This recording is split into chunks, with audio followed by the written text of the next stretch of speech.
Morning everyone. Hi, I'm back with another video.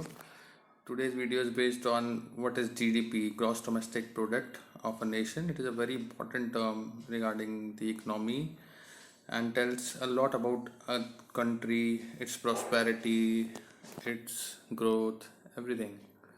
So जो मेरे video पर नए दर्शक हैं कृपया चैनल को सब्सक्राइब करें। और अब मैं शुरू करता हूँ अपना नया video. What is GDP? Gross domestic product is the total monetary और market value of all the finished goods. देश पे जितने भी फिनिश्ड गुड्स, जो भी चीज़ें तैयार होती हैं, उन पे जो भी टोटल खर्चा आया and services produced with in a country, और जितनी भी सर्विसेज प्रोड्यूस हुई उस देश के अंदर एक स्पेसिफिक टाइम पीरियड में, स्पेसिफिक अंतराल में, उसे जीडीपी कहा जाता है। एज अ ब्रॉड मेजर, बहुत ही बड़ा वो है, broad measure of overall domestic production. It's functions as a comprehensive score card of a given countries economic health. एक तरह का स्कोर कार्ड है किसी देश के अर्थव्यवस्था को देखने का, उसकी हेल्थ को देखने का। GDP provides an economic snapshot of a country. किसी देश का इकोनॉमिक स्नैपशॉट, देश में क्या चल रहा है, प्रगति किस स्तर पर पहुंची है, इसको देखने का एक अहम माध्यम है GDP. Use to estimate the size of economy and growth rate. कितना ग्रोथ रेट देश में हो रहा है। GDP can be calculated in 3 ways. 3 तरीके से जीडीपी का हम अनुमान लगा सकते हैं। एक्सपेंडिचर मेथड से, प्रोडक्शन मेथड से और इनकम मेथड से। It can be adjusted for inflation and population to provide deeper insights. बहुत इम्पैक्ट पड़ता है इसका इन्फ्लेशन पे और पॉपुलेशन पे भी जीडीपी का। The economy of India is a developing market economy. Bharat की जो अर्थव्यवस्था है वो मिश्रित है और डेवलपिंग इकोनॉमी है।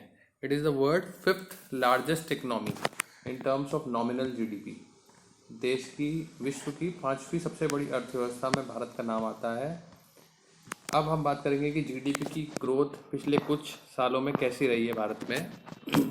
2017-18 के सत्र में भारत में जीडीपी दर जो थी 7% थी। 18-19 में जो गिरकर 6.1 पर आ गई, और 19-20 में जो गिरकर और 4.2 पर आ गई। और इस साल जैसे कि पैंडेमिक कोविड के वजह से इकोनॉमी पे बहुत ज़्यादा असर पड़ा है और इकोनॉमी के जो अनुमान हैं वो माइनस में जा रहे हैं। -3.2 के आसपास इकोनॉमी रहने वाली है। तो पिछले कुछ सालों में इकोनॉमी काफ़ी गिरी है। इकोनॉमी 2014 से 16 तक काफ़ी इम्प्रूव हुई थी, लेकिन 16th में जहाँ डीमोनेटाइजेशन आ गया और 17th में जहाँ जीएसटी का इम्प्लीमेंटेशन हुआ, उसके बाद काफ़ी ज़्यादा इकोनॉमी ने क्या किया है, डेप्रिशिएट किया है। इसी कारण आप देख रहे हैं कि जो फिगर्स हैं वो डिक्लाइनिंग है। अब आगे बात करते हैं जीडीपी बाय सेक्टर की। कौन कौन से सेक्टर्स का कितना योगदान है जीडीपी के अंदर। भारत में अगर बात करें एग्रीकल्चर की, तो एग्रीकल्चर का 15.4% योगदान है, इंडस्ट्री का 23% है और सर्विसेज सेक्टर का 61.5% है।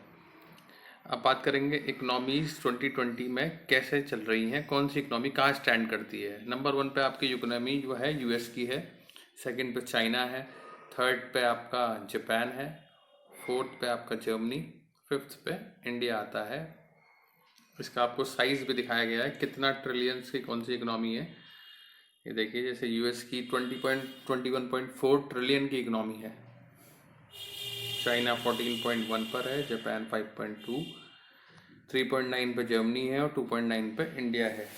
इंडिया के टारगेट्स हैं कि इंडिया आगे इकोनॉमी में और जल्दी इंप्रूव करे। 2022 तक गवर्नमेंट ने अपने काफ़ी सारे टास्क निर्धारित किए हुए हैं, लेकिन इन सभी के बीच के जो कंडीशंस होते हैं, अनड्यू फैक्टर्स होते हैं, उनको काउंटर करना बहुत टिपिकल है। जैसे कि अभी एक कंडीशन बनी है कोविड पैंडेमिक के कारण, वरना भारत की अर्थव्यवस्था भी शायद इतना डिक्लाइन ना करके काफ़ी आगे बढ़ जाती, क्योंकि भारत एक ऐसा देश है जहाँ पर युवाओं की संख्या काफ़ी ज़्यादा है, तो इसलिए प्रॉस्पर करने के बहुत ज़्यादा चांसेस भारत के पास हैं।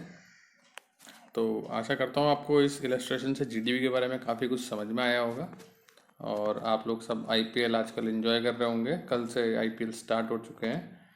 पहला मैच जहाँ तक है सीएसके और एमआई के बीच में हुआ, और जो है सीएसके ने आराम से जीत लिया, क्योंकि एमआई का इतिहास रहा है कि 2013 से कभी भी वो पहला मैच नहीं जीतते। हमेशा हारते हैं। और Dhoni, you all know, is a beautiful captain. So stay tuned for all the videos and enjoy your day by watching beautiful action of cricket all the way from UAE after a long time. Thanks to all the fans. Take care. Please like, subscribe, and share. Thank you.